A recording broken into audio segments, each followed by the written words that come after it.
Assalamu alaikum. This is Dr. Ahmed Hassan. I'm the Chief Mentor for FCPS Part 1 program that is being conducted by Med Exam Expert and the Study Mate.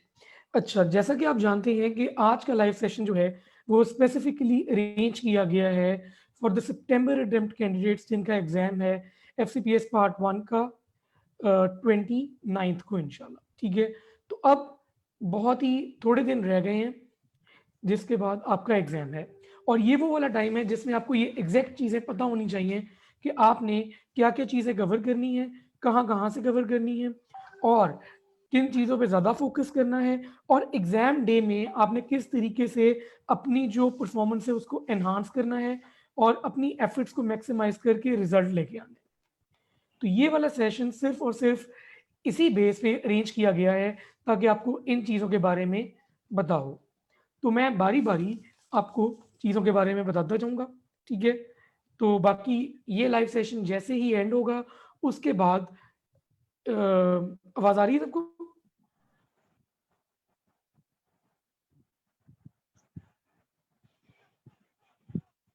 ठीक है।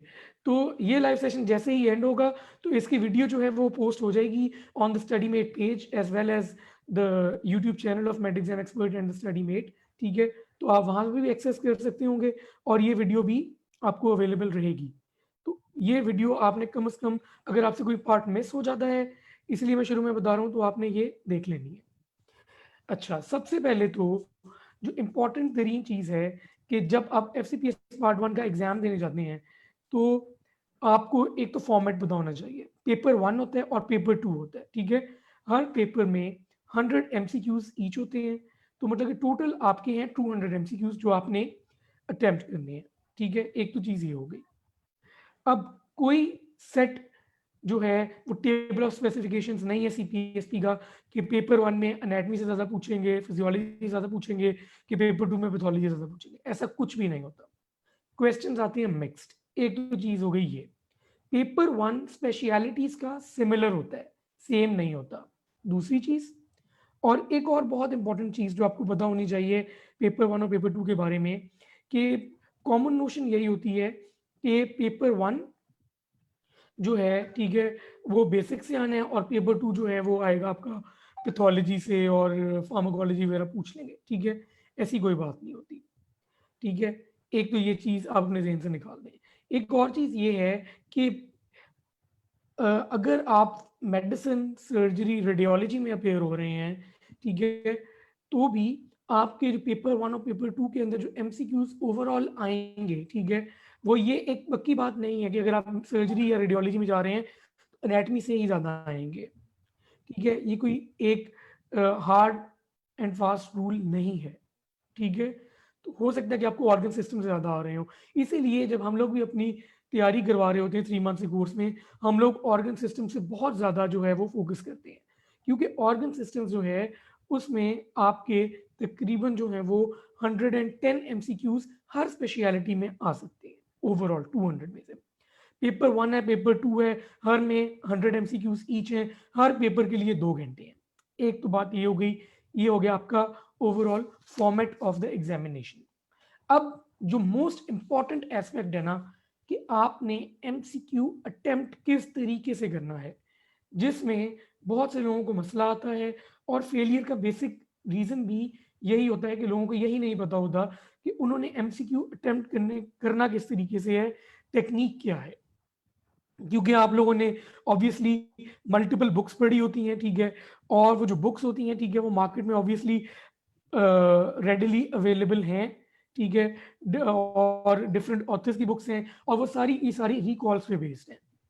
अब जो recall होती है, ठीक है, उसका मकसद ही ये होता है कि जब एक इंसान एग्जाम में बैठा है, उसने एमसीक्यू अटेम्प्ट किया है और उसमें से जो उसको चीज़ें जो उसको पॉइंट्स याद रह गए हैं, ठीक है, वो शेयर कर देता है आपके साथ। अब उसमें जो सबसे बड़ा इशू होता है वो ये होता है कि जो रिकॉल्स होती हैं उसमें या कभी-कभी स्टेम डेफिशिएंट होती है या कभी-कभी ऑप्शंस डेफिशिएंट होती हैं। हर बंदा अपने हिसाब से उनको इंटरप्रेट कर रहा होता है। आपको वहाँ पे एक स्टेम आनी है और नीचे 4 से 5 ऑप्शंस आनी है, ठीक है? स्टेम जो है वो छोटी भी हो सकती है, बड़ी भी हो सकती है, ठीक है? तो ज्यादातर छोटी स्टेम्स ही होती हैं सीपी। अब जो आपने मल्टीपल बुक्स अपनी तैयारी में पढ़ी हैं इतनी अरसा, आपने उनको ब्लाइंडली फॉलो नहीं करना, कभी भी उनको ब्लाइंडली फॉलो नहीं करना एग्जाम के अंदर। जब भी आप सामने एक एमसीक्यू आता है, आपने हमेशा एज अ न्यू एमसीक्यू ही ट्रीट करना है, ठीक है। ये आपने कभी भी नहीं सोचना कि वो एमसीक्यू रिपीटेड है। पहला इंस्टिंक्ट आपका हमेशा यही होना चाहिए कि वो एक न्यू एमसीक्यू है, ठीक है। रीजन जो फेलियर का है वो भी यही है कि लोग ये समझते हैं कि शायद वही वाला एमसीक्यू रिपीट हो गया और वो स्टेम भी सही तरीके से नहीं पढ़ते, ऑप्शन भी सही तरीके से नहीं पढ़ते, और जो उनको याद होता है हल्का फुल्का उसी की बेस पे वो टिक कर आते हैं, अपने हिसाब से वो ठीक करके आते हैं, और जब वो बाद में आके डिस्कस करते हैं और रिजल्ट आता है तो फेलियर रेट ज़्यादा होता है, ठीक है। क्योंकि अपने हिसाब से वो ठीक करके आ रहे हैं लेकिन वो होता गलत है। ठीक हो गया। अच्छा, अगली चीज, ठीक है, कि आपने एमसीक्यू के अंदर, ठीक है, वो वाली चीजें नहीं ढूंढनी जो आपने बुक्स में पढ़ी हैं। आपने उसको स्टेटमेंट को गौर से पढ़ना है, उसकी डेप्थ में जाना है और समझना कि पूछा क्या हुआ है। टाइम बहुत होता है एफसीपीएस पार्ट 1 के एग्जामिनेशन में, टाइम बहुत ज्यादा होता है, ठीक है। तो उसके लिए आपको, जी आवाज आ रही है आपको?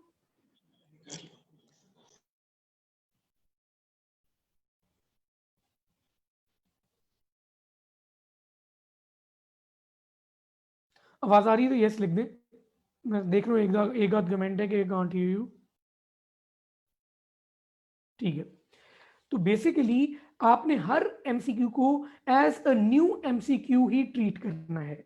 कभी भी ये नहीं करना कि ये एमसीक्यू आया हुआ था, ठीक है, तो ये वही पूछा उन्हें और उस हिसाब से मैं कर देता हूँ। ये वाली हरकत कभी भी नहीं करनी। मेरे नज़दीक ये सबसे जो है ना वो कॉमन रीजन है कि लोग फेल करते हैं एग्जाम। स्टेटमेंट को कम से कम 2 से 3 दफा पढ़ें, कम से कम 2 दफा तो लाजमी पढ़ें, ठीक है। और क्योंकि एम्पल टाइम होता है, ठीक है, अगर आप एक एमसीक्यू के ऊपर, ठीक है, आराम से 1-1.5 मिनट भी लगाते हैं तो आराम से हो सकता है। ग्रामेट और बाकी कुछ टिप्स एंड ट्रिक्स हैं जो मैं आपको बताना चाहता हूँ एमसीक्यू अटेम्प्ट करने की, वो जरा गौर से सुन ले। जो ग्रामेटिकल एरर्स होते हैं ना ज्यादातर, ठीक है, जो मैच नहीं कर रहा स्टेम के साथ ऑप्शंस में, वो मोस्ट प्रोबेबली, अगर ग्रामेटिकल एरर आ रहा है किसी स्टेम में या ऑप्शन में, सॉरी, ठीक है, तो वो रॉन्ग ही होगा। इसके अलावा आपने स्टेम को गौर से पढ़ना है। सीपीएसपी टेस्ट कर रहा होता है कि वो स्टेम के अंदर लिख देता है ऐसी चीजें जैसे एक्सेप्ट, इनकरेक्ट, फॉल्स या नॉट ट्रू, ठीक है। ये 3-4 लफ्ज हैं जो आपने गौर से समझने हैं, पढ़ने हैं और इंटरप्रेट करने हैं, ठीक है, और फिर आपने आगे मूव करना है। अगर सिनेरियो लंबा है, ठीक है, तो आपने पहले एंड ऑफ स्टेम पढ़नी है, उसके बाद सारी ऑप्शंस पढ़नी है, और उसके बाद आपने पूरी जो है वो स्टेम पढ़नी है, बाकी जो लंबी स्टेम है। कहने का मकसद ये है कि आपने पहले एंड ऑफ स्टेम पढ़ लिया और ऑप्शंस पढ़ ली, तो आपके ज़हन में एक चीज डिलीनिएट हो गई कि आपने, आपसे वो पूछना क्या चाह रहे हैं। उसके बाद जब आप एक ओरिएंटेड तरीके से बाकी स्टेम पढ़ेंगे तो ऑब्वियसली आप ज़्यादा अच्छी पोजीशन में होंगे उसको समझने में और उसको अटेम्प्ट करने में, ठीक है। अच्छा, एक और बहुत इंपॉर्टेंट चीज, जो आपकी फर्स्ट इंस्टिंक्ट होती है ना सीपी एफसीबीएस पार्ट 1 में, 80% ऑफ टाइम्स वो करेक्ट होती है। ओवरथिंक नहीं करना किसी चीज पे, सोचना जरूर है, ओवरथिंक नहीं करना।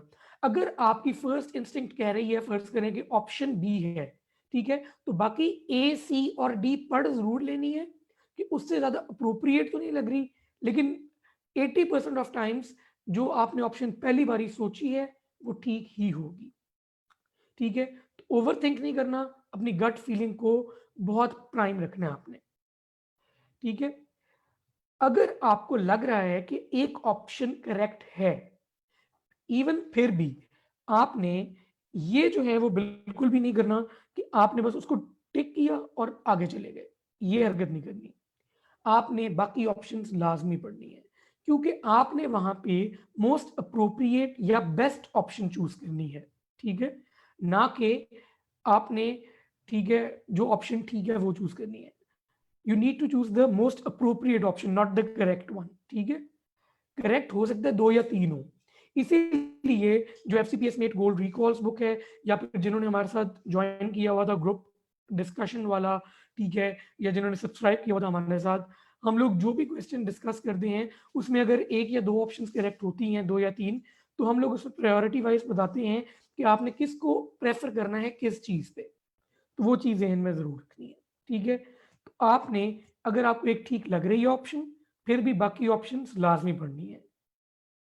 इंपॉर्टेंट चीज़ है, मैं बार बार इसलिए स्ट्रेस कर रहा हूँ कि लोग ये समझते हैं कि ऑप्शन मुझे ठीक लगी मैंने कर दी, मैं आगे आ गया, ठीक है। उसके बाद फिर इशू ये होता है कि जब आपने एक बार सबमिट कर दिया आपको क्वेश्चन तो वो नज़र नहीं आना, ठीक है। तो फिर आप चेंज तो कर नहीं सकते, ना आप रीचेक कर सकते हो।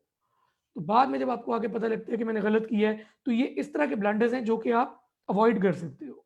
इन ब्लंडर्स को अवॉइड करने का तरीकेकार ये है कि आपको इन चीज़ों के बारे में पहले एजुकेट किया जाए। अच्छा, एक और चीज़ आपको पता होना चाहिए कि रूल आउट किस तरीके से करनी है ऑप्शंस। फॉर एग्जांपल आपके सामने 2 ऑप्शंस आती हैं।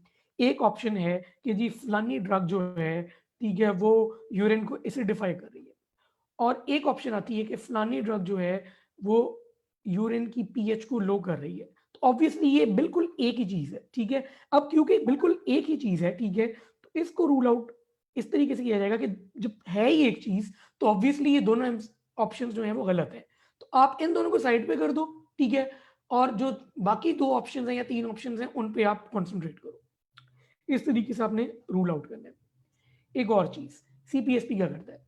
सीपीएसपी ये करता है कि एफसीपीएस पार्ट 1 के एग्जाम में उन्हें भी पता है कि आप बुक्स पढ़ के आ रहे हो, ठीक है, रिकॉल्स आपको पता है, ठीक है, तो वो आपको टेस्ट किस तरीके से करते हैं? देखिए पूल वही होता है, एमसीक्यू रिपीट भी होते हैं, लेकिन वो क्या करते हैं कि या स्टेम में थोड़ी सी चेंज कर देते हैं या वो ऑप्शंस थोड़ी सी चेंज कर देते हैं। उसकी वजह से अल्टीमेटली आपका आंसर चेंज हो जाता है। जब आपका अल्टीमेटली आंसर चेंज होता है और आपने एक रट्टी रटाई चीज आप उधर अप्लाई करते हो कि मैंने ये पढ़ा था ये वही होना है, और उधर स्टेम ही चेंज है, तो फिर आप गलत हो जाते हो, ठीक है। इसीलिए मैं बार बार कह रहा हूँ कि स्टेम और ऑप्शंस को गौर से पढ़ना है, और ये चीज मेक श्योर करनी है कि जो पूछी हुई है क्या ये वही है जो रिपीट हुई है, ठीक है। अन्यथा ये नहीं समझना कि ये रिपीटेड क्वेश्चन है। मैं बार बार इस चीज पे स्ट्रेस दे रहा हूँ। एक और चीज कि आपने अपने जो रिस्पॉन्सेज हैं एमसीक्यू के, ठीक है, उनको आपने इस चीज पे बेस नहीं करना कि आपका पीछे पेपर कैसा जा रहा है। आपने 75% एमसीक्यूज ठीक करने हैं ऑब्वियसली। अल्टीमेटली आपका एम यही है कि आपने एग्जाम पास करना है, क्योंकि आपने 75% एमसीक्यूज ठीक करने हैं, ठीक है। तो फॉर एग्जांपल आपको ये पीछे से एमसीक्यूज आपके ठीक इतने अच्छे नहीं हो रहे, आपने 20 एमसीक्यू किए हैं, ठीक है, 15 अच्छे हो गए, 5 आपके गलत हो गए।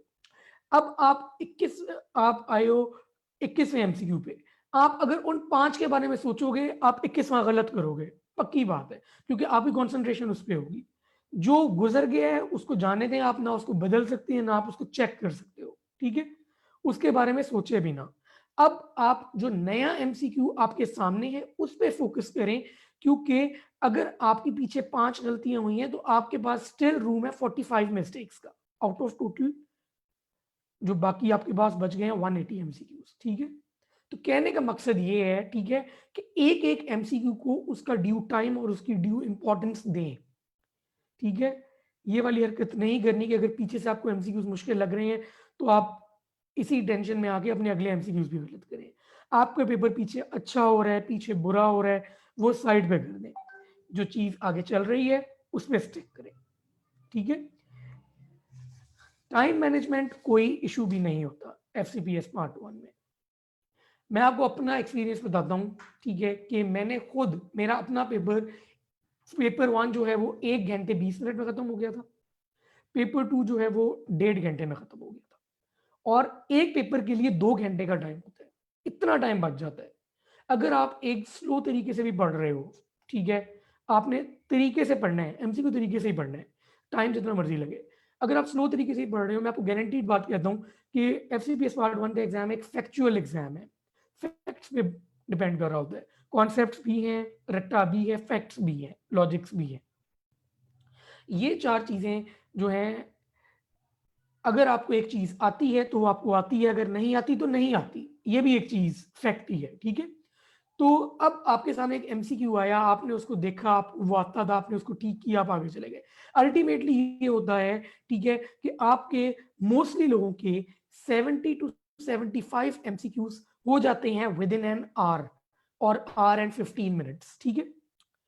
या 1 घंटे 20 मिनट भी आप लगा लो, ठीक है? तो 40 एमसीक्यूज़ आखिरी जो मुश्किल आपको लग रहे होते हैं, आपने स्किप किए होते हैं, उनके लिए आपके पास तकरीबन 40 मिनट्स होते हैं 20 से 25 एमसीक्यूज़ के लिए, ठीक है? तो टाइम मैनेजमेंट कोई इश्यू नहीं होता। आप लोगों ने फुल चिल मार के, ठीक है, कॉन्संट्रेट करके तरीके से एग्ज़ाम अटेम्प्ट करना है। अच्छा, अब कभी-कभी ऐसे भी होता है कि एक ही एमसीक्यू दोनों पेपर्स में आ जाता है। पेपर 1 में भी वो एमसीक्यू आ गया है, पेपर 2 में भी वो एमसीक्यू आ गया, ठीक है? अब उसमें आपने क्या करना है? अगर तो आप श्योर थे कि यार ये तो मैंने पिछली दफ़ा ठीक किया था, तो ऑब्वियसली आप अगली दफ़ा भी वही ऑप्शन करेंगे। लेकिन अगर आप श्योर नहीं थे, आप उधर 2 ऑप्शंस में कन्फ्यूज़्ड थे, तो उस टाइम पे आपने क्या करना है कि जिन 2 ऑप्शन में कन्फ्यूज़ थे, पहले तो आपने एक कर दी ना, दूसरी बारी आप दूसरी चूज़ करें, ताकि आप अपने चांसेस को मैक्सिमाइज़ कर रहे हो, कम से कम उन 2 में से एक एमसीक्यू ठीक करने का, बजाय कि आप दोनों एमसीक्यूज़ वो गलत कर रहे हो। ठीक हो गया? तो ये एक बहुत इंपॉर्टेंट चीज़ है। ये तो हो गई जी आपकी टेक्निकलिटीज़, एमसीक्यू को अटेम्प्ट करने की, एमसीक्यू को अटेम्प्ट करने के तरीक़ेकार, किस तरीके से करना है, फर्स्ट इंस्टिंक्ट को देखना है, स्टेम को गौर से पढ़ना है, ऑप्शंस को गौर से पढ़ना है, जौन सी ऑप्शन आपको सही लगती है, उसके अलावा जो ऑप्शंस हैं, वो भी गौर से पढ़नी है, रूल आउट करना सीखना है, देखना है कि कोई चेंजेस तो नहीं है, किसी एमसीक्यू को पहले इंस्टिंक्ट में ये नहीं समझना कि ये रिपीटेड एमसीक्यू है, मेक श्योर करना है कि रिपीटेड है, फिर उसको आंसर करना है। उसके अलावा साथ ही साथ आपने ये मेक श्योर करना है कि सीपीएसपी ने कोई स्टेम में तो चेंजेस नहीं की हुई, ऑप्शंस में तो चेंजेस नहीं की हुई, ठीक है? एक और बड़ी इंपॉर्टेंट चीज़, सीपीएसपी जो है ना वो कॉमन टॉपिक्स को बहुत ज़्यादा टेस्ट करता है, ठीक है? आपने देखा होगा एफसीपीएस मेट फर्स्ट एडिशन में कुछ टॉपिक्स कवर्ड हैं। आपने देखा होगा कि फर्स्ट एड की या बीआरएस आपने पढ़ी है, फिजियोलॉजी, बीआरएस पैथोलॉजी, आपने एफसीपीएस मेट फर्स्ट एडिशन पढ़ी होगी, कोई और रिव्यू बुक पढ़ी होगी, राबिया अली पढ़ी होगी, मेडिकॉल पढ़ी होगी, जौन सी भी बुक्स आपने पढ़ी है। उसमें कुछ स्पेसिफिक टॉपिक्स हैं, जिनसे हमेशा सवाल पूछे जाते हैं। ईसीजी के बारे में पूछ लेते हैं, ठीक है? जो आपका होता है कार्डियक साइकिल, उसके बारे में पूछ लेते हैं, ठीक है? आपकी जो है सर्फेक्टेंट के बारे में बहुत सवालात होते हैं, ठीक है? एफआरसी के बारे में, एफईवी1 ओवर एफवीसी वैल्यू के बारे में सवाल होते हैं। ये तो है कॉमन चीज़ें जो पूछी जाती है। अगर एक चीज़ इस तरीके की आती है, जो कि बिल्कुल आउट ऑफ द ब्लू है, तो वो एक कॉमन टॉपिक नहीं है जो सीपीएसपी ने टेस्ट की है आपके नज़दीक। आपने मल्टीपल बुक्स पढ़ी हैं, तैयारी की है, आपकी वो ऑप्शन उस तरीके की, उस तरीके का टॉपिक आपकी नज़र से नहीं गुज़रा, तो उसके ठीक होने के चांसेस भी बहुत कम हैं। ये बड़ी इंपॉर्टेंट चीज़ है कि सीपीएसपी टेस्ट करता है common topics, so there is very low probability of such topics that are present in the options to be correct, ठीक है? वो वाले टॉपिक्स जो कि एक्सटेंसिवली पहले टेस्ट नहीं हुए हुए, क्योंकि पूल सीपीएसपी का रिपीट होता है, वो उसी पूल में थोड़ी बहुत चेंजेस करते हैं, ठीक है? उन्हीं टॉपिक्स में से क्वेश्चंस बना रहे होते हैं, उन्हीं टॉपिक्स को चॉप एंड चेंज कर रहे होते हैं, ठीक है? ये तो हो गया आपकी एमसीक्यू सॉल्विंग टेक्निक्स, ठीक है? अच्छा, इसके बाद हम मूव करते हैं आगे नेक्स्ट चीज पे। नेक्स्ट चीज जो आती है बहुत इंपॉर्टेंट, ठीक है, वो ये है कि ऑनलाइन एग्जाम जो आपने अपेयर होना है इंशाल्लाह 29 सितंबर को, ठीक है? अब वो जो ऑनलाइन एग्जाम है उसको अटेम्प्ट करने का भी एक तरीकेकार होता है।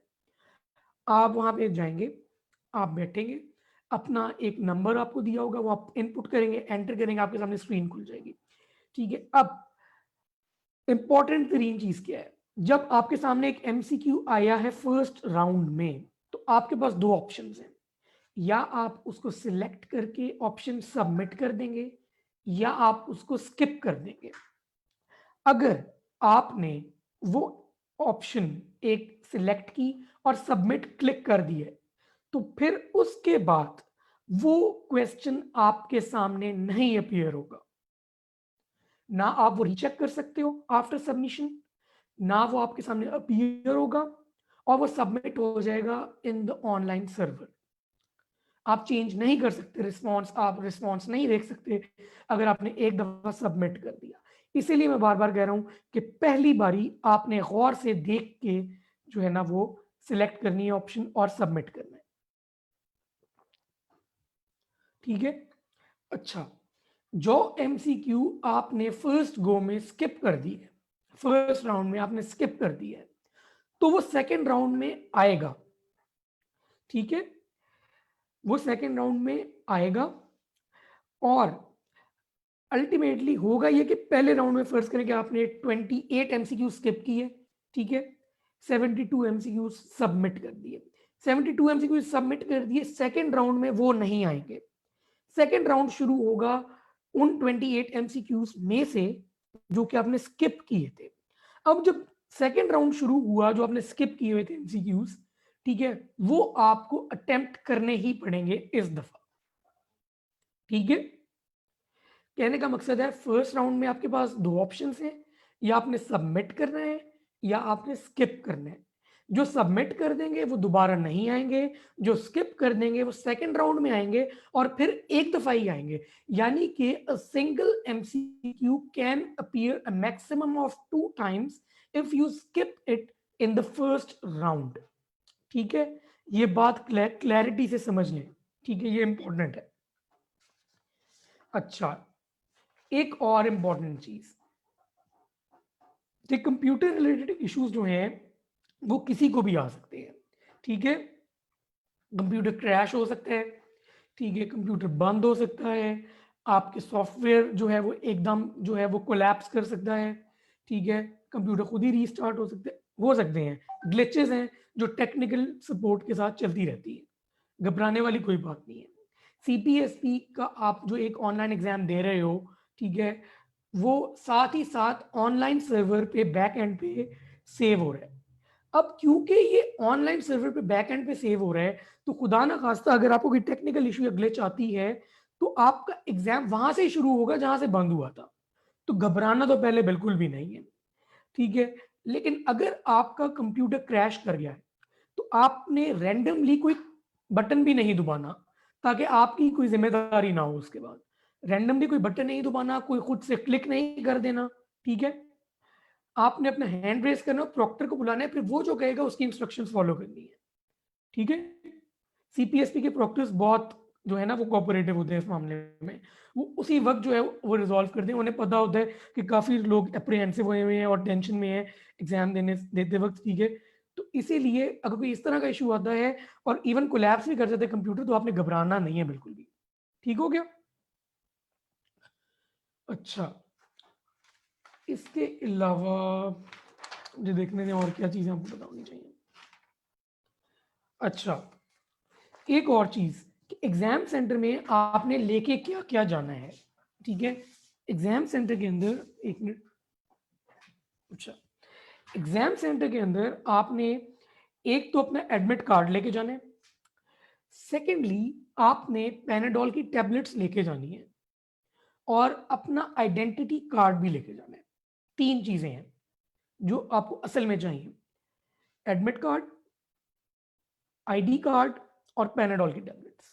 ठीक है, अब इंपॉर्टेंट चीज इसमें क्या है, ठीक है, कि अगर खुदा ना खास्ता आपका एडमिट कार्ड आप तक नहीं पहुंचा, ठीक है, आप सीपीएसपी को ईमेल करो, आपको वो ऑनलाइन भेज देंगे वाया ईमेल। अगर ईमेल भी नहीं आता, तो आप उनसे कहो मुझे बताएं कब है, मैं अपना एडमिट कार्ड लेके पहुंच जाऊंगा। ठीक है, आईडी कार्ड लेके पहुंच जाऊंगा। तो कहने का मकसद है अगर एडमिट कार्ड आ जाता है वेल एंड गुड, वरना आप सीपीएसपी को फॉरन ईमेल करो। ठीक है, वो आपको वाया ईमेल भेज देंगे, आप उसका प्रिंट करवाओ और उसको ले जाओ। ठीक है, वरना अपना आईडी कार्ड लेके पहुंच जाओ सेंटर। ठीक है, ये तीन सिनेरियोज हैं। एक और चीज, पैनाडोल के टैबलेट्स मैं इसलिए कह रहा हूँ बार बार, क्योंकि नॉर्मली हम सबको आदत नहीं होती कि कंप्यूटर की तरफ इतना देखें। जो हमारे अपने 3 मंथ्स का कोर्स जिन्होंने हमारे साथ कंडक्ट जिन हमने किया था और लोगों ने लिया 3 मंथ्स का कोर्स, उनको तो ऑब्वियसली मेरा नहीं ख्याल कि ये इशू होगा कि उनको हेडेक आई के स्ट्रेन की वजह से हो रही होगी, क्योंकि उन्होंने तो कंप्यूटर पे ही लेक्चर सारे देखे हैं, ठीक है, और वो अगर टेलीग्राम ग्रुप पे होते थे तो मोबाइल में भी बहुत एक्टिव रहे, उनको तो शायद इशू ना हो। लेकिन बाकी कैंडिडेट्स के लिए ये बहुत इंपॉर्टेंट चीज़ है, ठीक है, कि वो पैनाडोल की टैबलेट्स लेके जाएं फॉर हेडेक और बैक एक, और प्रोफाइलेक्टिकली भी ले लें। अब कुछ पॉइंट्स हैं जो मैं आपको बताना चाहूँगा कि एग्ज़ाम से पहले क्या करना है, एग्ज़ाम के दौरान क्या करना है और एग्ज़ाम के बाद क्या करना है। अच्छा, एग्ज़ाम से पहले आपको ये ज़रूर पता होना चाहिए कि आपका एग्ज़ामिनेशन सेंटर कौन-सा रीजनल सेंटर बना है सीपीएसपी का। अपने घर से जहाँ से आपने जाना है, उस सेंटर तक की कम्यूट का टाइम, कि आपको कितना टाइम लगता है ट्रांसपोर्ट में, ठीक है, आपको ये पता होना चाहिए कितना टाइम लगता है पहले। और एक दफ़ा अगर आप पहले ही विज़िट कर लेते हैं, तो उससे अच्छी चीज़ कोई नहीं है, ठीक है? रात को, ठीक है, अच्छे तरीके से सोएँ, 6 से 8 घंटे की नींद लाज़मी पूरी करनी है, इस पे कोई कॉम्प्रोमाइज़ नहीं है। एफसीपीएस पार्ट 1 जितना आपकी नॉलेज का टेस्ट है, उससे ज़्यादा टेस्ट आपकी नर्व्स का है, ठीक है? जितनी स्ट्रॉन्गली आप इस चीज़ को क्या कहते हैं टैकल करेंगे और समझेंगे, ठीक है, कि आपने अपनी नर्व स्ट्रॉन्ग रखनी है, उतने आप बेहतर तरीके से इसको कोप अप कर सकते हैं। लास्ट एग्ज़ाम नहीं है ये कि जो आपने देना है, ठीक है? इंशाल्लाह आपका ये क्लियर होगा इसी अटेम्प्ट में, ठीक है? लेकिन प्रेशराइज़ नहीं होना है इस एग्ज़ाम की वजह से। जो बंदा जितना सुकून में और जितना तवक्कल करके अल्लाह ताला की ज़ात पे जाता है, उतना अच्छा वो ज़्यादा परफ़ॉर्म कर सकता है इस एग्ज़ाम में, ठीक है?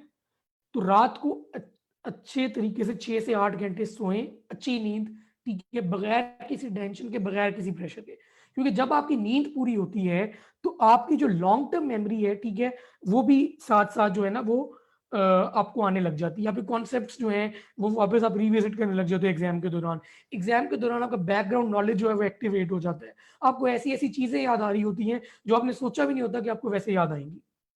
अगर आप मेंटली स्टेबल हो, मेंटली आप इन चीज़ों में नहीं सोच रहे कि यार ये तो मुझे आ ही नहीं सकता, ठीक है, और पता नहीं मैं कैसे करूँगा। अगर आप इस कॉन्फिडेंस से जाओगे कि जो मैंने पढ़ा है, ठीक है, वो परफेक्ट था, मुझे कोई रिग्रेट्स नहीं है, मैं एग्ज़ाम देने आया हूँ, ठीक है, अल्लाह ताला की ज़ात मेरे साथ है, ठीक है, और एग्ज़ाम अगर मेरे नसीब में हुआ, तो ये क्लियर होगा ही होगा, ठीक है। तो इस तवक्कल के साथ और इस कॉन्फिडेंस के साथ अगर आप जाते हो, तो इंशाल्लाह एग्ज़ाम क्लियर करना आपके लिए कोई मुश्किल काम नहीं है, ठीक है? एग्ज़ाम से पहले 2 नफ़ल हाजत के पढ़ के जाएँ, ठीक है? और एग्ज़ामिनेशन सेंटर पे कम से कम 20 मिनट पहले पहुँच जाएँ। एग्ज़ामिनेशन सेंटर पे 20 मिनट पहले पहुँचने का मकसद ये है कि आप ताकि पैनिक ना कर रहे हो। अगर कम्यूट में 20 घंटे लगते हैं आपको एग्ज़ामिनेशन सेंटर तक, ठीक है? तो आप तकरीबन, ठीक है, 50 मिनट पहले निकल जाओ कि चलो 20-30 मिनट पहले आप पहुँच जाओ एग्ज़ाम सेंटर पे। लेकिन एग्ज़ाम सेंटर पे पहुँच के भी आपने किसी से कोई एग्ज़ाम की डिस्कशन नहीं करनी। आपके अपने दोस्त भी होंगे, हो सकता है उनका आपके साथ एग्ज़ाम हो, ठीक है? तो उस टाइम पे भी आपने डिस्कशन पेपर रिलेटेड कोई नहीं करनी, ठीक है? ज़ाहिर-सी बात है, आप लोग अपनी तैयारी अलहदा कर रहे होंगे, आपके दोस्त अलहदा कर रहे होंगे, उधर आप लोग मिलोगे, ठीक है? आप कोई अपनी अच्छी मेमोरीज़ शेयर करो, ठीक है? और चिल माहौल में एग्ज़ाम में जाओ। कोई चीज़ डिस्कस ना करो एग्ज़ाम से पहले, ठीक है? कुछ ओवरथिंक ना करो कि एग्ज़ाम पास ना हुआ तो क्या हो जाएगा, ठीक है? पास हो गया तो किधर जाना है, ये करना है, वो करना है, कुछ ना सोचो। सिर्फ़ सोचो एग्ज़ाम है, मैंने उसमें बैठना है, ठीक है? एग्ज़ाम में अपीयर होना है, पास हो जाएगा इंशाल्लाह और मैं आगे इसको परस्यू करूँगा। जितने कॉन्फिडेंटली आप इस चीज़ में जाओगे, उतना आपके लिए बेहतर है, ठीक है? इसके अलावा एग्ज़ाम से पहले पैनाडोल की प्रोफाइलेक्टिकली 2 टैबलेट्स ले लें, ठीक है? मैंने अपनी बारी ली थी, क्योंकि स्ट्रेन होता है, हेडेक शुरू हो सकती है उस टाइम पे, ठीक है? तो अगर आप पहले ही ले लोगे तो हेडेक का सवाल ही नहीं पैदा होता कि होगी, ठीक है? और आप उतने रिलैक्स्ड माहौल में अटेम्प्ट कर सकते हो पेपर। अच्छा, पेपर 1 और पेपर 2 के बीच में आधे घंटे की ब्रेक होती है, ठीक है। अब जब आपका पेपर शुरू हो जाता है ना, ठीक है, पेपर फर्ज करें शुरू हो गया, तो आप तब तक एग्जामिनेशन रूम से बाहर नहीं निकल सकते जब तक आप वो पेपर खत्म नहीं कर लेते। कम से कम 1 घंटा बैठना होता है आपने, और जब तक आपका वो पेपर खत्म नहीं ना हो जाता, तब तक आप जो है वो नहीं लीव कर सकते एग्जामिनेशन रूम। तो आपने एग्जामिनेशन हॉल में जाने से पहले पेपर 1 से पहले वॉशरूम यूज करके जाएं, ठीक है, और पेपर 1 और पेपर 2 के बीच में भी जो गैप है उसमें वॉशरूम यूज करें, ठीक है। इसके अलावा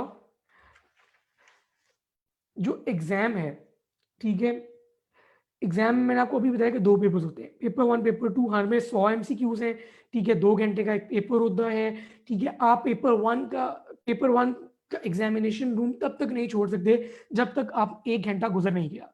जब आप पेपर 1 अगर फर्ज करोगे 1 घंटे 10 मिनट में भी कर लेते हो और आप एग्जामिनेशन रूम छोड़ के चले जाते हो, पेपर 2 अपने स्पेसिफाइड टाइम पे ही शुरू होगा, ठीक है, पेपर 2 अपने स्पेसिफाइड टाइम पे ही शुरू होगा। ये मैं बार बार कह रहा हूं, पेपर 1 जल्दी खत्म करने का आपको कोई फायदा नहीं है, किसी और कैंडिडेट पे आपको कोई एज नहीं है, इसीलिए हर एमसीक्यू को उसको ड्यू टाइम देना ही देना है।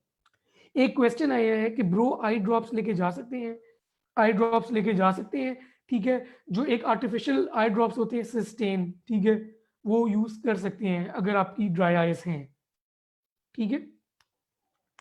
अच्छा, पेपर 2 ने अपने स्पेसिफाइड टाइम पे ही शुरू होना है, पेपर 1 और पेपर 2 के बीच में जो ब्रेक है वो रिफ्रेशमेंट होती है, ठीक है, उसमें आप टी ब्रेक होती है, साथ वो कुछ थोड़ी बहुत रिफ्रेशमेंट होती है।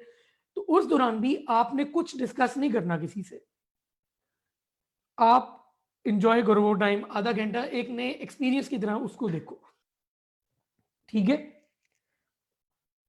उसके बाद आप जाओ पेपर 2 के लिए, पेपर 2 में भी आप डिटरमेंट और फोकस रह के पूरे के पूरे एमसीक्यूज अटेम्प्ट करो। आपका पेपर 1 कैसा हुआ, किस तरीके का हुआ, अच्छा हुआ, बुरा हुआ, उसका इम्पैक्ट पेपर 2 पे नहीं आना चाहिए, क्योंकि आपने पेपर 1 और पेपर 2 कंबाइंड पास करने हैं। अच्छा, ये जो कुछ क्वेश्चंस आ रहे हैं जूम पे, ठीक है, इनको मैं आंसर ये भी आगे हो जाएंगे, चॉकलेट्स वाला और रिजल्ट वाला, ठीक है।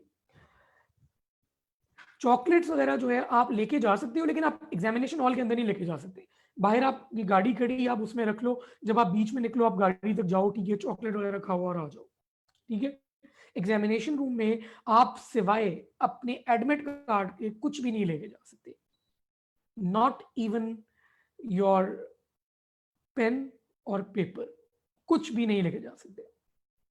कैलकुलेटर भी अगर यूज करना है तो वो ऑन स्क्रीन कैलकुलेटर होता है, जो कि उसके अंदर आता है, सॉफ्टवेयर के अंदर ही होता है।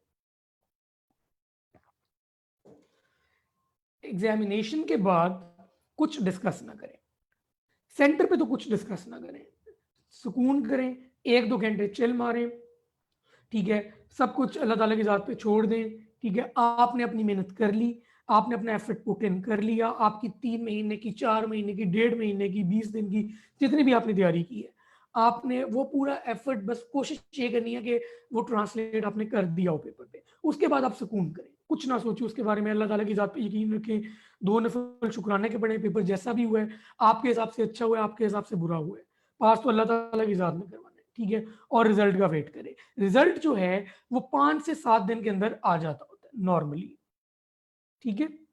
अच्छा, एक और चीज जो लोग बहुत पूछते हैं कि अहमद भाई परसेंटाइल सिस्टम है, परसेंटेज सिस्टम है, क्या है, किस तरीके से पास होते हैं।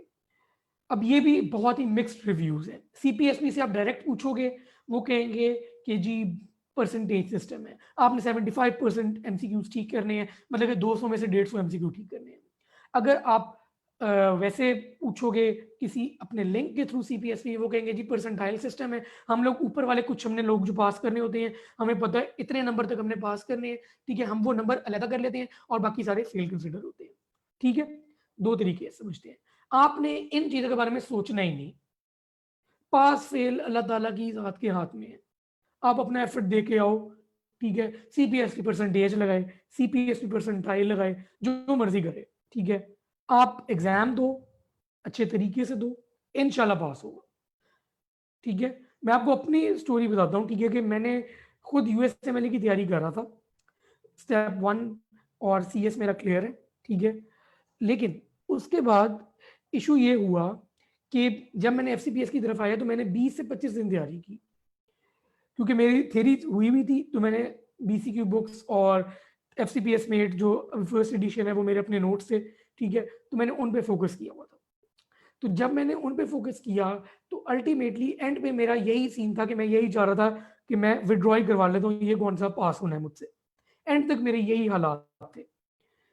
लेकिन मेरी मदर ने मुझे पुश किया कि नहीं, ठीक है, अल्लाह पे तवक्कल करो और बैठ जाओ।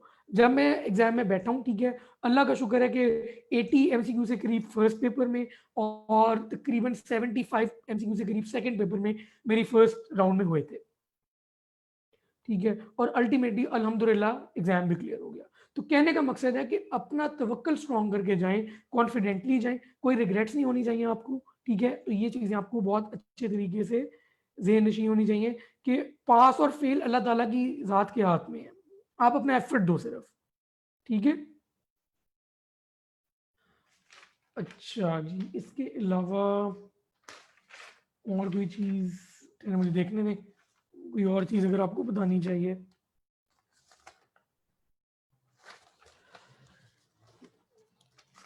अच्छा, अब देखिए, अब ये तो थे वो वाली टिप्स जो मैंने आपको बतानी थी सारी, जो मेरे ज़हन में थी कि आपको पता होनी चाहिए before the exam.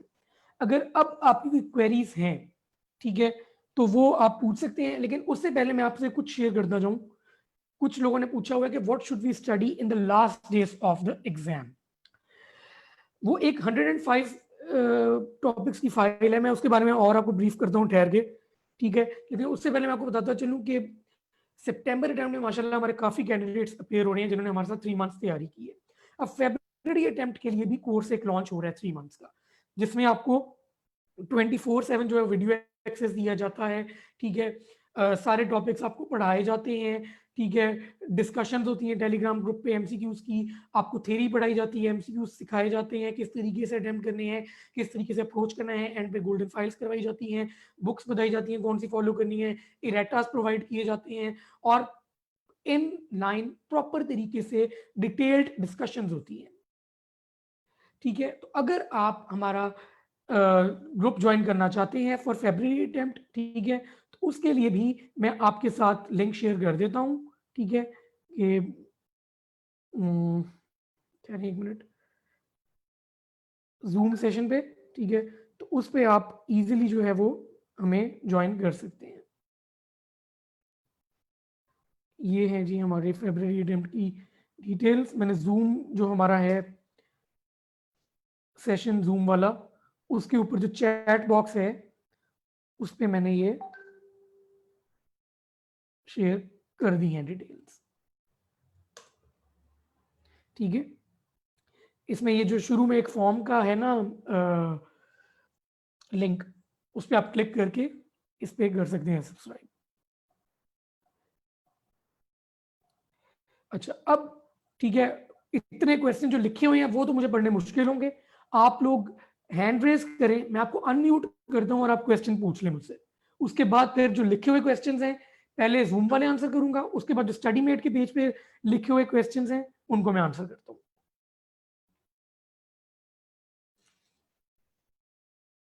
Hand raise करें, मैं अनम्यूट करता हूँ।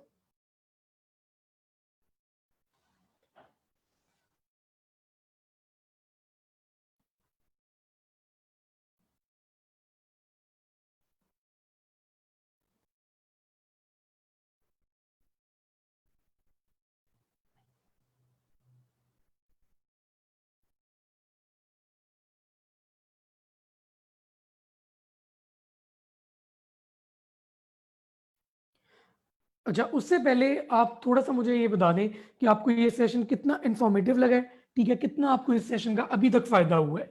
थोड़ा सा फीडबैक मुझे दे दें ताकि हमें अंदाजा हो कि इस तरह के सेशंस और होने चाहिए कि नहीं। उसके बाद मैं फिर आगे जो क्वेश्चन आंसर सेशन उसकी तरफ फॉर्मली मूव करता हूँ।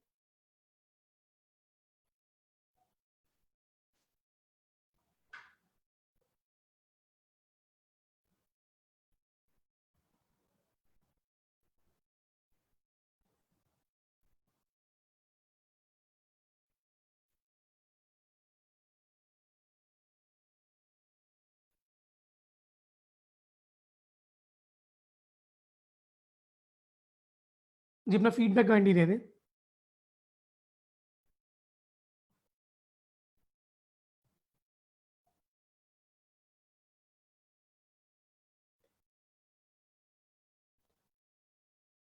फीडबैक आप लोग देते रहे, उसके दौरान मैं आपको थोड़ा सा गाइड करता जाता हूँ कि लास्ट डेज में क्या करना है आपने। अच्छा, लास्ट डेज में आपने जो इम्पोर्टेंट तरीन चीज़ है, एक तो स्पेशलिटी वाइज आप ओरिएंट करें अपने आप को, मेडिसिन, सर्जरी, रेडियोलॉजी, इन तीनों में आपने एक 105 टॉपिक्स की मैंने एक लिस्ट शेयर की थी, ठीक है। वो अगर आपको चाहिए, ठीक है, लिस्ट, तो आप लोग हमारा फेसबुक ग्रुप भी ज्वाइन कर सकते हैं, FCPS1 है के नाम से है। आप हमारा टेलीग्राम ग्रुप भी ज्वाइन कर सकते हैं, और जो मल्टीपल व्हाट्सएप ग्रुप्स बने हैं वो भी ज्वाइन कर सकते हैं, ठीक है। उसमें मैं शेयर भी कर दूंगा। वो जो 105 टॉपिक्स हैं वो आप 1.5 दिन में कर सकते हैं। वो 1.5 दिन लगाने हैं आपने। मेडिसिन, सर्जरी, रेडियोलॉजी की बात कर रहा हूँ मैं, ठीक है। उसके अलावा एंड पे आपने जो आपने कोई भी जो आपने की है ना review book, B it FCPS met first edition या कोई और रिव्यू बुक आपने की है, वो रिवाइज करनी है। आखिरी 1.5 दिन में वो रिव्यू बुक लाजमी करनी है। FCPS मेट में इसलिए आपको बार बार कह रहा हूँ क्योंकि वो एक ट्राइड एंड टेस्टेड है फैक्ट, ठीक है। मैंने खुद वो मेरे अपने नोट्स थे, मेरे अपने नोट्स जब एक नोट्स की फॉर्म में थे, मेरे एक अपना कलीग है, मैंने उसको प्रोवाइड किए थे, और उसकी 6th अटेम्प्ट थी, और अल्हम्दुलिल्लाह उसने वो एग्ज़ाम क्लियर कर लिया उन नोट्स की बेस पे, जो कि अब FCPS मेट फर्स्ट एडिशन है, ठीक है। इसी तरीके से जो FCPS मेट गोल्ड रिकॉल्स है, मतलब कि गोल्डन 7 से आगे आप जौन सी भी बुक फॉलो कर रहे हैं, एसके कर रहे हैं, रफीउल्लाह कर रहे हैं, FCPS मेट गोल्ड रिकॉल्स कर रहे हैं, जौन सी बुक फॉलो कर रहे हैं, ठीक है, वो करनी ही करनी है।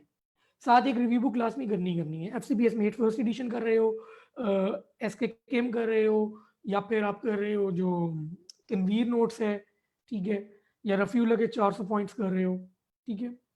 तो आपकी अपनी मर्जी है, लेकिन ये चीजें करके जानी है, इनके बगैर गुजारा नहीं है, ठीक है। एक तो बात हो गई ये पक्की। दूसरी चीज ये कि अगर आप, ये है गाइन मेडिसिन, सर्जरी, रेडियोलॉजी के लिए। सर्जरी और रेडियोलॉजी के लिए एक मैंने फाइल भी शेयर की थी एनाटॉमी के बारे में, जो आरजे लास्ट से पॉइंट्स थे, वो भी एक दफा देख जाए।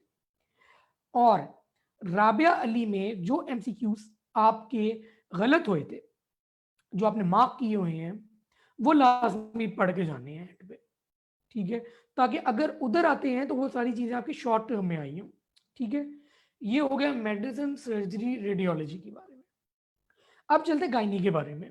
गायनी में आपकी जो मेजर चीज है, ये चीजें करनी है, लेकिन इससे ज्यादा प्रायोरिटी देनी है अकॉर्डिंग डॉक्टर सैरिश। आपने आसिम एंड शुएब गायनी, और SK पिंक, और पेल्विस एंड पेरिनियम की एनाटॉमी, ये 3 टॉप मोस्ट प्रायोरिटी है।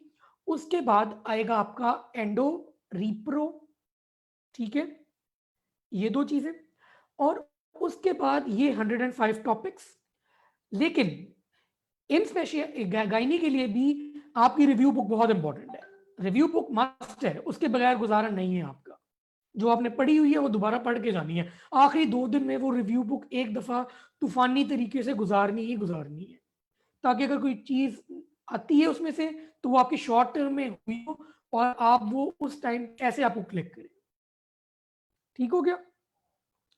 अच्छा, उसके बाद एक और चीज बड़ी इंपॉर्टेंट है कि अब आप ENT और आई के बारे में पूछेंगे।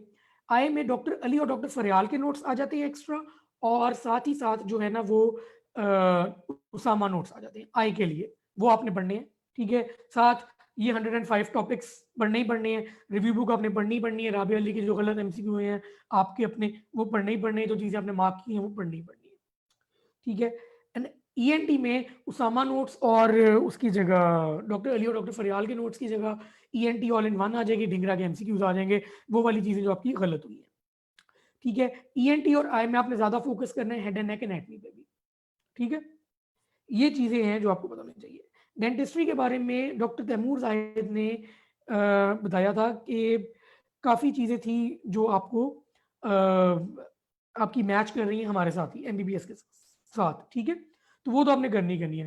डेंटिस्ट्री कुछ टॉपिक्स थे, मैं डॉक्टर तैमूर से कहता हूँ कि मुझे अगर वो फॉर्मुलेट करके फाइल दे दें तो वो भी इंशाल्लाह मैं शेयर कर दूंगा, कोशिश करूंगा कि 1-2 दिन में कर दूँ, ठीक है। लेकिन डेंटिस्ट्री के लिए भी आपकी एक बुक आती है विजय प्रताप के नाम से और एक जेके के नाम से शायद आती है, ठीक है। तो उसमें भी जो डॉक्टर दमूर ने मुझे लास्ट टाइम बताया था यही बताया था कि आपकी जो चीज़ें मार्क्ड हैं, ठीक है, वो आपने करनी ही करनी है।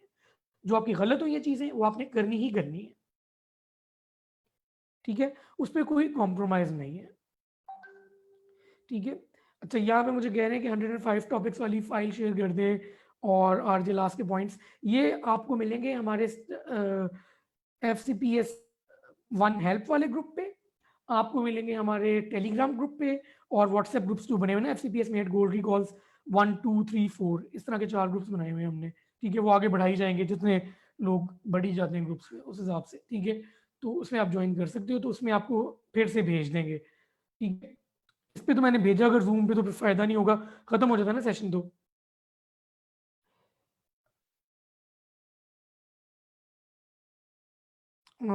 चलिए मैं कोशिश करता हूँ, इससे कंप्यूटर में मेरे ख्याल से पड़ी नहीं हुई फाइल, 1 मिनट देखता हूँ।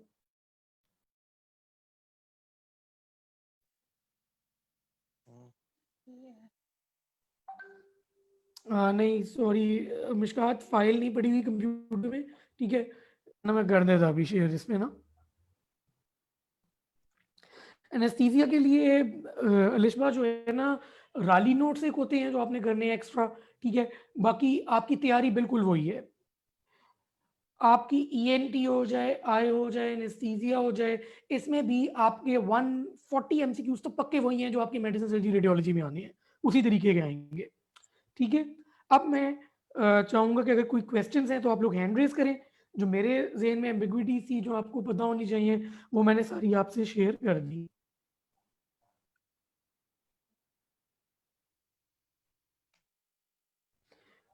मिशकात आप facebook.com/wordmeet ये पेज है, इसको लाइक करें और इसके इनबॉक्स में ना मैसेज भेज दें, ठीक है। स्टडी मेट का जो पेज है उसमें फिर आपको मैं फाइल भेज देता हूँ। अच्छा, anaesthesia falls under under medicine और सर्जरी ग्रुप, कोई ऐसे स्पेसिफाइड नहीं है, ठीक है। पेपर 1 सिमिलर होता है, कभी किसी के साथ होता है कभी किसी के साथ हो जाता है। अक्सर ये होता है पैथोलॉजी, रेडियोलॉजी, ENT, आई, इनका पेपर 1 एक ही होता है, पेपर 2 में जाके स्पेशलिटीज चेंज कर देते हैं।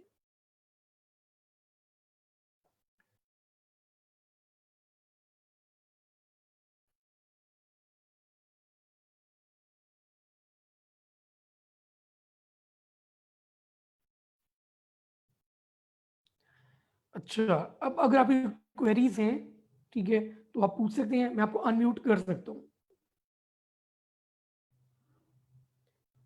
क्योंकि मुझे भी इतने मतलब कि, ठीक है।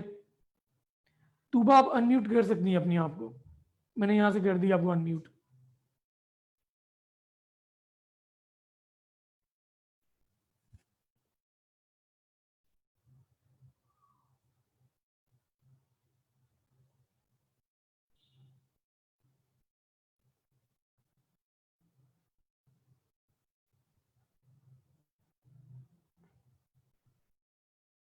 जी जी पूछिए क्वेश्चन, आवाज़ नहीं आ रही आपकी।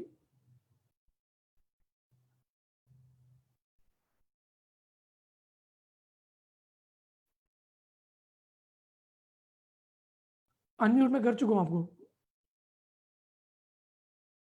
आपने अपने एंड से अनम्यूट करना है अपने आप को।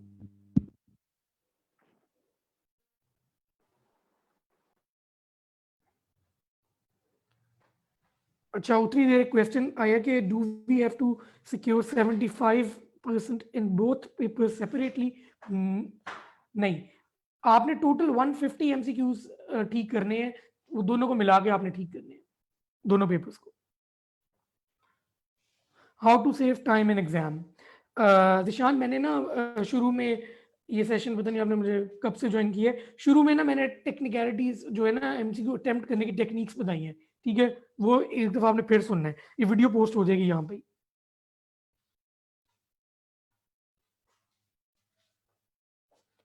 अच्छा, एक और बड़ी इंपॉर्टेंट चीज़, ठीक है, CPSP ने अभी तक तो नोटिस नहीं निकाला, ठीक है, लेकिन वो निकाल सकते हैं नोटिस, पिछली दफा इन्होंने निकाला था कि आपने अपना जो है ना मास्क, अपने सैनिटाइजर्स और अपनी एक वाटर बॉटल लेके जानी है। मोस्ट प्रोबेबली निकाल देंगे दोबारा से, ठीक है, तो ये चीज हमने अपनी लेनी होगी, तो ये ज़हन में रखना है आपने। अच्छा, एक क्वेश्चन है, what if someone does only FCPS mate gold recalls and Asim and Shoaib for gynae, can part 1 be cleared? Escaping has a lot of mistakes and there is no time left. हो सकता है clear, कोई शक नहीं है, ठीक है, हो सकता है क्लियर। आसिम आपकी गायनी को एड्रेस कर देगी, FCPS मेट फर्स्ट एडिशन और FCPS मेट गोल्ड रिकॉल्स आपकी थेरी को और आपके जो बाकी MCQs हैं उसको एड्रेस कर लेगी। मैं साथ ऐड करना चाहूंगा इसमें, फिर आप कम से कम पेल्विस पेरिनियम जो है ना वो अच्छे तरीके से कर लें, राबिया अली के MCQs एक दफा और रिपीट कर लें।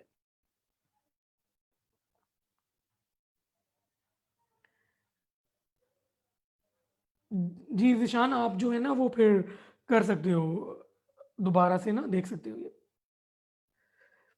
Is it percentile marking according to the topper? ये मैं पहले बता चुका हूँ, ये एड्रेस कर चुका हूँ मरहम में क्वेश्चन।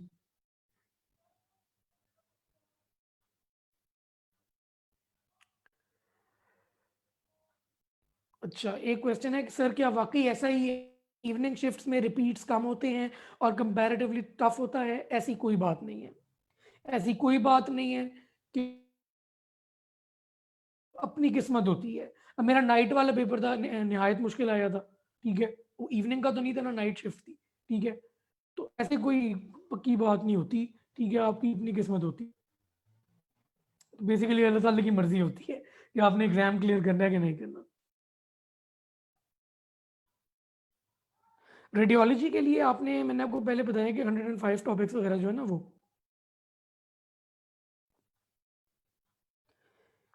अच्छा, एक क्वेश्चन है, सेकंड अटेम्प्ट में आंसर चेंज कर सकते हैं? नहीं, नहीं, नहीं।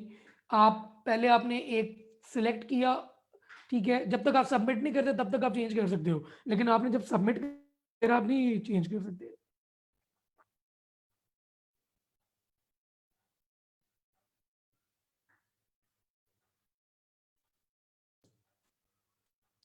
मैंने आपको अनम्यूट कर दिया है।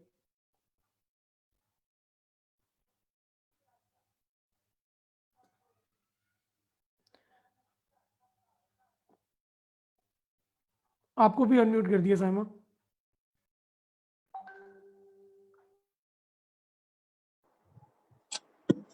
हेलो,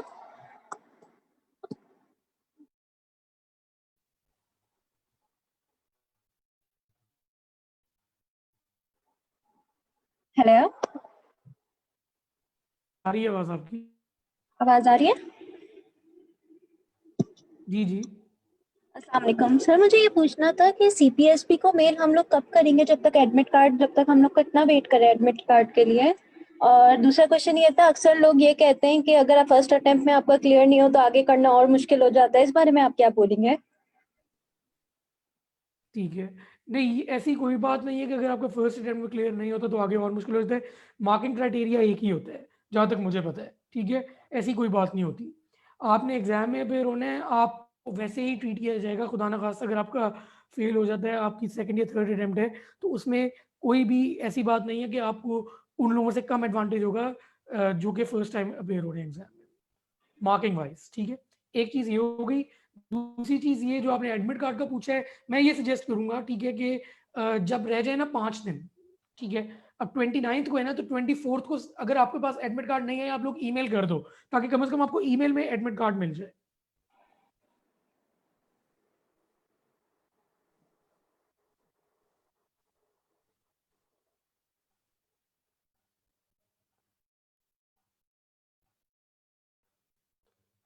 ठीक है, और भी क्वेश्चंस हैं आपकी, क्वेरीज हैं कोई और?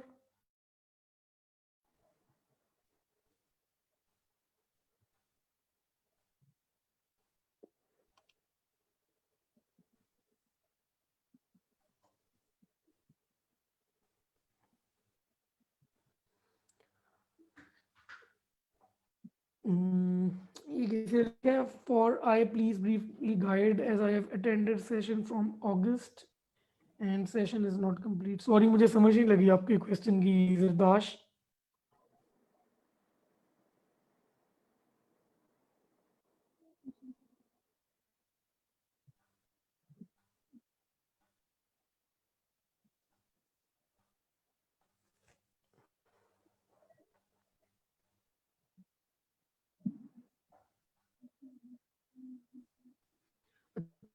कि नाइट शिफ्ट में हम लोगों को थोड़ी मुश्किल लग रही है, तो किस तरह कोप अप करें। मैं आपको ये सजेस्ट करूँगा कि जो आपकी रिव्यू बुक है ना, ठीक है, उसको आप सुबह उठ के, ठीक है, आराम से उठें, आराम से मतलब है कि 11-12 बजे उठें, ठीक है।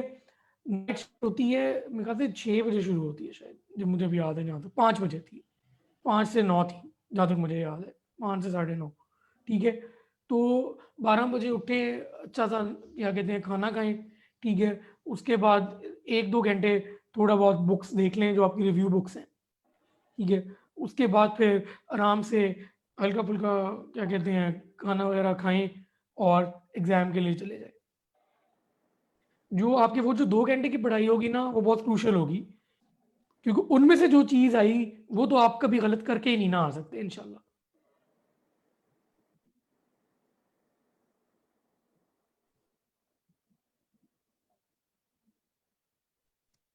I have joined the November session of your course, but I have to appear in the September in IA. अच्छा, हाँ जी, नहीं इसमें फिर आपकी तैयारी पूरी तो ऑब्वियसली नहीं होगी, अल्लाह का नाम लेके एग्जाम में अपेयर हो जाएं, ठीक है। FCPS मेट पूरी करें, उसामा नोट्स पूरे करें, FCPS मेट गोल्ड रिकॉल्स पूरी करें, ठीक है, और अल्लाह का नाम लेके एग्जाम में अपेयर हो जाएं। टाइमिंग्स क्या होती हैं? टाइमिंग्स ना 3 शिफ्ट होती हैं। अब मुझे एग्जैक्ट तो याद नहीं है, आपका जो एडमिट कार्ड आएगा उसमें लिखी होती है। एक मॉर्निंग शिफ्ट होती है, एक आफ्टरनून शिफ्ट होती है, एक नाइट शिफ्ट होती है। कभी कभी मॉर्निंग, इवनिंग और नाइट होती है। रिटन एग्जाम किसी का नहीं होता, सबका ऑनलाइन ही होता है। जी जी, सबका ऑनलाइन ही होता है, और सबका बेसिकली यहाँ पे ही ऑनलाइन सर्वर पे बैकएंड पे सेव हो रहा होता है।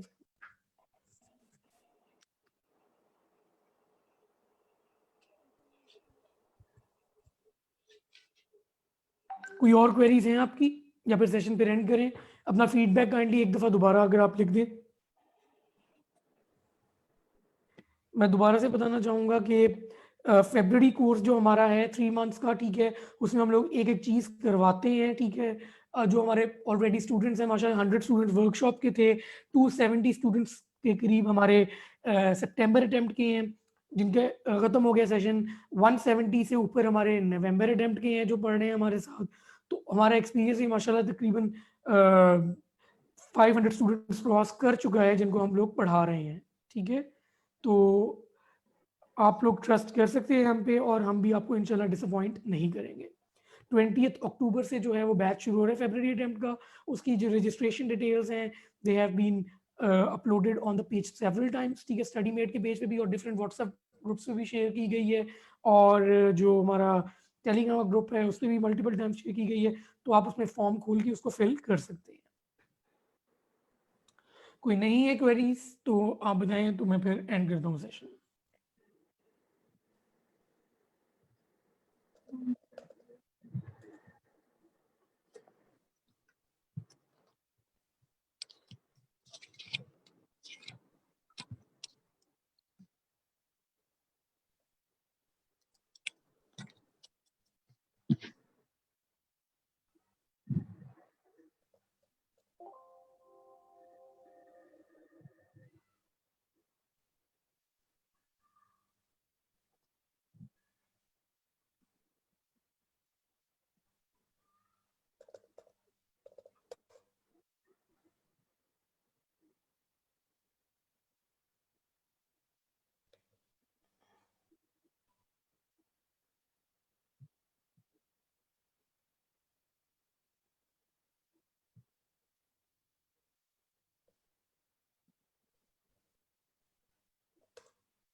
अच्छा, किसी ने पूछा FCPS मेट कहाँ से ऑर्डर करनी है? FCPS मेट आप ऑर्डर कर सकते हैं from Zubair book depot.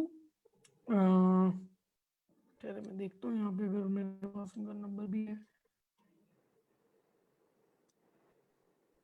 Registration करवाया जाए तो बुक्स भी पढ़नी होती हैं या लेक्चर्स काफ़ी होते हैं? टू बी रियली ऑनेस्ट, ठीक है, लेक्चर्स इनफ होते हैं, लेकिन बुक रीड हम लोग इसीलिए प्रमोट करते हैं क्योंकि बुक रीड जो है वो आपको चीज़ें याद करवाती है। लेक्चर्स में भी आपको ऑब्वियसली याद करवाई जाती हैं चीज़ें।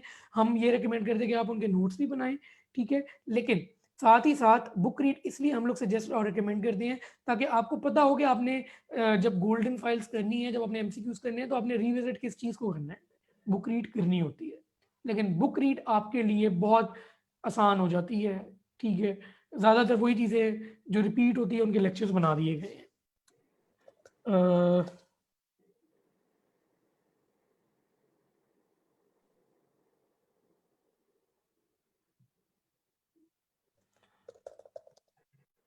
रेहान, मैंने ना जुबैर बुक डिपो का नंबर शेयर कर दिया ऑन जूम, ठीक है, तो आप वो देख सकते हो। मैं भूल भी देता हूँ 10 एक मिनट। 0300 463 222 3 ये डिलीवर कर दें। FCPS मेट और FCPS मेट गोल्ड रिकॉल्स, ये आपको बता देंगे आपके करीब कहाँ पे है ये book. I have joined September session but appearing in November session. Do I need to join November session now? November session जो है वो ऑलरेडी अपने थर्ड मंथ में सेकंड मंथ में चल रहा है, ठीक है।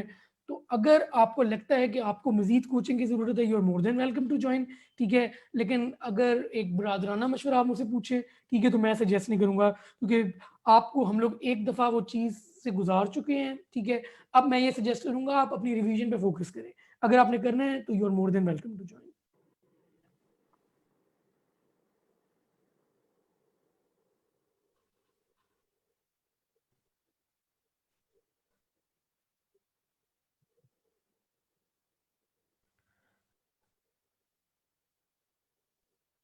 वर्दा, जो ग्रुप ज्वाइनिंग की डिटेल्स हैं, ठीक है, वो मैं शेयर कर देता हूँ आपके साथ यहाँ पे, ठहरें।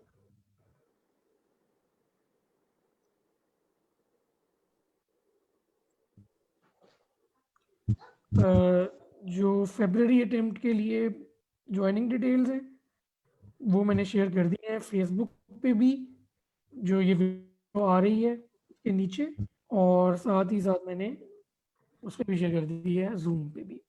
ना मानो हाथों पे ना और लगाए कोई क्वेरीज हैं आप लोगों की? फिर एंड करते हैं session. Thank you so much for your time, ठीक है। दुआओं में याद रखें मुझे भी, ठीक है, हम भी आपको दुआओं में याद रखेंगे। जज़ाकल्लाहुल खैर, अल्लाह हाफिज़।